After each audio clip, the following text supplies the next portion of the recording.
வணக்கம் நேயர்களே, ஸ்ரீசக்கரா பக்தி சேனல் நேயர்கள் அனைவருக்கும் நமஸ்காரம். இந்த ஏப்ரல் மாதம், ஆங்கில மாதம் வந்து ஏப்ரல், ஞாயிற்றுக்கிழமை 20/4/2025, உத்திராணிய விஸ்வவாசு ஆண்டு சித்திரை 17, தேய்பிரை அஷ்டமி. இன்னைக்கு மாலை 3 வரைக்கும் இருக்குது. இல்லை, மாலை 3:03 ஆரம்பித்து நாளைக்கு 2:33 வரைக்கும் முடியுது. அப்போ ராகு தாங்கிறது தான் எடுக்கணும். நம்ம திதியெல்லாம் வந்து ராகு தாங்கிறது எடுப்பாங்க நம்ம கொடுக்கும்போது. பைரவர் கோயில் நீங்கள் போய் போவோம். அது எப்படின்னா, கொஞ்சம் இப்போ எங்கள் வேலூருக்கு வந்து பக்கத்தில் செங்கானத்தன ஒரு குட்டி மலை இருக்குது. அங்கே இருக்கார். மேலே நீர்நிலைகளில் இருப்பார். ஒரு ஆறு ஒட்டி இருக்கிற கோயிலில் இருப்பார். சுபயாசபதியில் பைரவர் இருக்கார். 6 ஒட்டி இருக்கும். இந்த மாதிரி நீர்நிலைகளில், இந்த மாதிரி இல்லை புராதன கோயிலில் வந்து பைரவ வழிபாடு நடக்கும். பெரிய ஆலயங்களில் அந்த ஈசானியத்தில் பைரவர்கிட்ட பொறுப்பு இருக்கும். அந்த என்டையர் இன்சார்ஜ் வந்து அவர்கிட்ட தான் வச்சுருப்பார். அவர்கிட்ட போவோம். இந்த மாதிரி ஒரு இடத்துல போயிட்டு அபிஷேகங்கள் அது சிறப்பாக அதில் கலந்துக்குவாங்க. பைரவ வழிபாடு வந்து நிறைய விஷயங்களை இன்றைக்கி நல்லா நடக்குது. எல்லா இடத்துலையும் எடுத்து செய்கிறாங்க. போய் கலந்துக்குவோம். ரொம்ப அற்புதமாக இருக்கும். கீழ்நோக்கல் நாள் தான் ஞாயிற்றுக்கிழமை. பொதுவாக அவங்க எல்லாருக்கும் நான் சொல்லுவேன், ஞாயிற்றுக்கிழமைனா தயவு பண்ணி ரெஸ்ட் எடுங்க. அடுத்து ஒரு 6 நாள் ஓடணும். மனித வாழ்க்கை அந்த மாதிரி கட்டமைக்கப்பட்டிருக்கு. 30 நாளுக்கு சம்பளம், வாரத்தில் 1 நாள் ஓய்வு. ஸ்டேட் கவர்மெண்ட் வந்து 2 நாள், கம்ப்யூட்டர் லைனில் இருக்கிறவங்களாம் 2 நாளே பத்தாது அவங்களுக்கு. பாவம், 24 மணி நேரம் அவங்க மானிட்டர் பார்த்து மண்டைக்குள்ளே தான் வேலை அவங்களுக்கெல்லாம். என்ன கேட்டால் 4 நாள் லீவ் கொடுக்கணும். பாவம், கண்ணெல்லாம் உள்ளே போயிடுது அவங்களுக்கு. அந்த அளவுக்கு அவங்க சம்பளம் சம்பாதிக்கிறாங்க ஒழிய, இந்த கூணு போடுறது, கண்ணு உள்ளே போடுறது, இதெல்லாம் அவங்கள அறியாமே ஏற்பட்டுன்னு இருக்குது. இதெல்லாம் அவங்க கவனிக்கிறாங்களா, அவங்க பெற்றோர்கள் கவனிக்கிறாங்களான்னு தெரியல.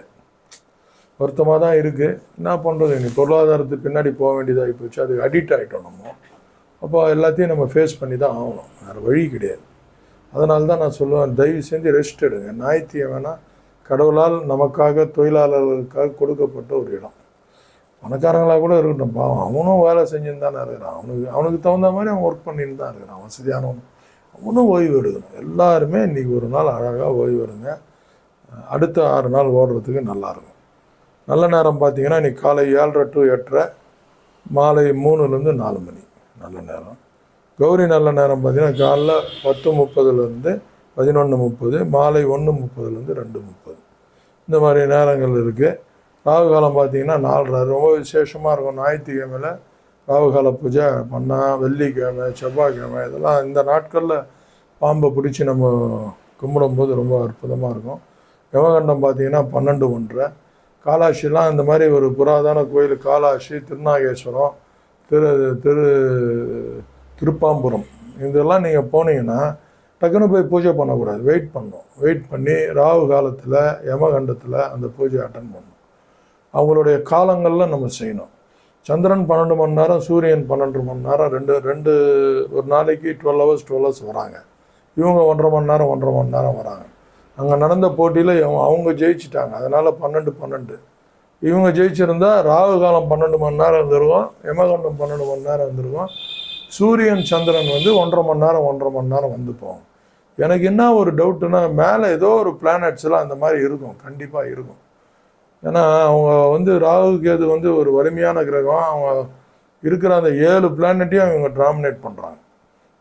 நல்ல ஜோதிடர்களுக்கு அது தெரியும். அவங்க கையில் எடுத்துட்டாங்கன்னா அடுத்தவங்களால் செய்ய முடியல. அது அப்படி இருக்கும்போது இந்த உலகத்தில் வந்து 12 hours இவங்க 1.5 மணி நேரம் வர்றது மாதிரி, இதே மாதிரி பூமியில் ஒரு இடத்துல இருக்கும் கண்டிப்பாக. அங்கே வந்து இவங்க 12 hours இருக்கிற மாதிரியும், சூரியனை சந்திரனும் 1.5 மணி நேரம் வந்து போகிற மாதிரி எங்கன்னா மேலே பிளானட் இருக்கும்.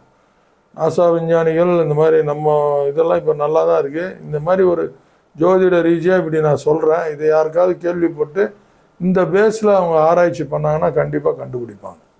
ஏன்னா இவங்க சாதாரண கிரகம், சாயா கிரகங்கள். இவங்க ஒரு சாதாரண கிரகங்கள் இல்லை. இவங்க வலிமையான ஒரு கிரகம். பார்த்திங்கன்னா தெரியும். உலகத்தில் ஃபுல்லாக இந்து மதம் தான் இருந்துச்சு. அவங்களுக்குன்னு ஒரு மதத்தை க்ரியேட் பண்ணிக்கினாங்க. இவர் வந்து ராகு வந்து கிறிஸ்டியனை க்ரியேட் பண்ணினார். கேது வந்து இஸ்லாமிய முஸ்லீம்ஸ் ஜென்ரேஷனை க்ரியேட் பண்ணினார். எப்படி நான் இதை எப்படி ஆன்டியாக எப்படி எந்த தைரியத்தில் இதை சொல்கிறீங்கன்னு நீங்கள் கேட்டிங்கன்னா, ராகு வந்து ஜோதிட நூலில் பார்த்தீங்கன்னா ஒரு இதுதான், ஒரு சுகபோக வாழ்க்கை. கிறிஸ்டின்ஸ் பாருங்கள் 6 நாள் இருப்பாங்க, ஆனால் ஞாயிற்றுக்கிழமை ஒண்டி சாமி கும்பிடுவாங்க. ஆனால் இஸ்லாத்தில் பார்த்தா 5 வேளை தொழணும், சில பேர் 6-7 வேளை கூட தொழுறாங்க. ரொம்ப கண்டிஷனான ஒரு இது. கேது வந்து ரொம்ப ஆன்மீக பற்று உள்ளவர். அவ்வளோ கடுமையான சில சட்டத்திட்டங்கள் அவங்க மதத்தில் இருக்கும். நீங்கள் பார்த்தீங்கன்னா தெரியும். அந்த வருஷத்துக்கு ஒரு முறை அந்த உண்ணாவிரதம் நோன்பு இருக்கிறாங்க, அதெல்லாம் கேது தான் செட் பண்ணி வச்சுருக்காரு போல, ஆன்மீக பணி மாதிரி. ஒரு ஒரு எப்படி சொல்கிறேன்னு தெரில, ஒரு அருமையான நேரம் அந்த ராகு காலம் யமகண்டம். அதில் பிளான் பண்ணுங்கள். சூளம் பார்த்தீங்கன்னா மேற்கு சூளம். நிறைய பேர் பெங்களூர் போவாங்க. இப்போ எங்கள் வேலூர்லேருந்து போனாங்கன்னா வெல்லம் சாப்பிட்டுட்டு போக வேண்டியது தான். சூரிய உதயம் பார்த்தீங்கன்னா 6:02 இறங்குறாரு, ஹீட்டு ஸ்டார்ட் ஆகிடுச்சு. திதி பார்த்தீங்கன்னா சாயங்காலம் வரைக்கும் சப்தமி திதி, அடுத்து அஷ்டமி ஸ்டார்ட் ஆகுது 3 மணிலேருந்து. ராகு காலமும் வருகிறது, தேய்பிரை அஷ்டமியும் வருது. ரொம்ப அருமையாக இருக்கும், அட்டன் பண்ணுங்க, ரொம்ப சூப்பராக இருக்கும். நட்சத்திரம் பார்த்தீங்கன்னா பூராட நட்சத்திரம் காலையில், சூரிய நட்சத்திரம் 8:15 சூரியன் ஸ்டார்ட் பண்ணுறது. இதில் இன்னொரு விசேஷம், ஒரு சூட்சமாக உங்களுக்கு சொல்கிறேன் நான். ராகு கேதுகள் வந்து ஞாயிற்றுக்கிழமை செஞ்சால் குஷியாக இருப்பாங்க. சூரியனோட நாளில் போய் செஞ்சால் அவங்களுக்கு ஒரு சந்தோஷமாக இருக்கும். இப்போ சூரியனோட நட்சத்திரம் இன்றைக்கி ஃபுல்லாக போகுது. அவங்களுக்கு போய் நீங்கள் இந்த பைரவர் அஷ்டமி பூஜை எல்லாம் ராகு காலத்தில் போய் சாயங்காலம் 4:30 செஞ்சீங்கன்னு ரொம்ப குஷி ஆகிடுவாங்க. அவங்க அந்த ராகு திசை, கேது திசை, ராகு புத்தி, கேது புத்தி நடக்கிறவங்களுக்கெல்லாம் இது ஒரு சின்ன ஒரு டிப்ஸ் மாதிரி இது பண்ணுங்கள், ரொம்ப அற்புதமாக இருக்கும். சந்திராசிரமம் பார்த்தீங்கன்னா காலைல ரோகிணி, அப்புறம் மிருகஷி நட்சத்திரம். ரிஷப ராசிக்கும் மிதுன ராசிக்கும் சாயங்காலத்து மேலே மிதுன ராசிக்கு வரும். அப்போ ரிஷபம் எடுத்துக்கலாம், ஃபுல்லாக எடுத்துக்கணுன்னா நம்ம ரிஷபத்தை எடுத்துக்கலாம். சந்திராசிரமம் ரொம்ப கேர்ஃபுல்லாக இருக்கணும். நட்சத்திர வயசு பார்த்தீங்கன்னா ரோகிணிக்கும் மிருகஷி நட்சத்திரம் கொஞ்சம் கேர்ஃபுல்லாக இருக்கணும். இந்த சந்திராசிரமம் கொடிது. சந்திராசிரமம் 2.5 நாளில் சில வேலையை பண்ணிட்டு போனார்னா வருஷ கணக்கில் அலையணும், ரொம்ப கேர்ஃபுல்லாக இருங்க. கர்ணாதிபதி பார்த்தீங்கன்னா இன்று அதிகாலை 3 வரைக்கும் 10:30 நேற்றே போட சொன்னேன், பவம் பாலவம். இன்றைக்கி பார்த்தீங்கன்னா சாயங்காலம் பின்பு 3 மணி வரைக்கும் பவம், அதுக்கப்புறம் சாயங்காலம் போய் பாலவம். உங்க 2 பேரும் போய் வளர்க்க போகணும், வேறு ஒன்றும் இல்லை. ஒரு அற்புதமான நாள் இன்றைக்கி. நல்லா நீட்டாக ரொம்ப பேசணும் இன்றைக்கி. பொதுவாக ஞாயிற்றுக்கிழமை எல்லாம் பார்ப்பீங்க, இது கொஞ்சம் யூஸ்ஃபுல்லாக இருக்கும் உங்களுக்கு. இந்த வாய்ப்பு தந்தமைக்கு நன்றி, வணக்கம்.